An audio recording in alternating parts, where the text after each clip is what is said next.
Approaching, law enforcement in the U.S. is preparing for a range of potential threats, from spontaneous acts of violence to more organized planned attacks. More than a dozen current and former law enforcement officials told Reuters that the country's worsening political polarization, rising agitation over lockdowns, and high unemployment are a toxic brew that could erupt in the coming days, with one former official saying the election could serve as a, quote, trigger for extremists.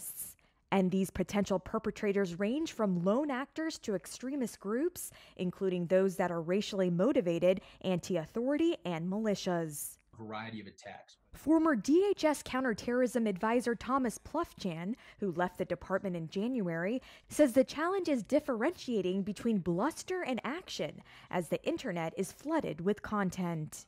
We live in a time where people are radicalized to violence, not only to the actually committing acts of violence, but move from a relatively normal state of mind to a radicalized ideology very quickly. And so that creates a lot of challenges for law enforcement, not only in terms of identifying individuals who represent a threat, but also identifying individuals who not only perhaps espouse a hateful ideology, which, as abhorrent as it may be, is not necessarily illegal, but are actually then making that movement from talking to acting in a violent manner. According to the Washington-based think tank Center for Strategic and International Studies, far-right actors, including white supremacists and anti-government activists, were responsible for the majority of the 61 alleged extremist plots and attacks in the United States during the first 8 months of this year. So this election season certainly looks different than the previous years. Sean Brokos is a former FBI agent who coordinated the agency's response to the October 2018 mass shooting at a synagogue in Pittsburgh that killed 11 worshipers, the deadliest attack on the Jewish community in U.S. history.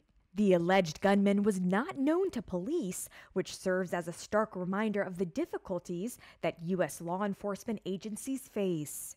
As it stands now, there are no direct threats that at least we are aware of, but I do feel confident within the Pittsburgh law enforcement community and intelligence community that if there is anything, we will be made aware.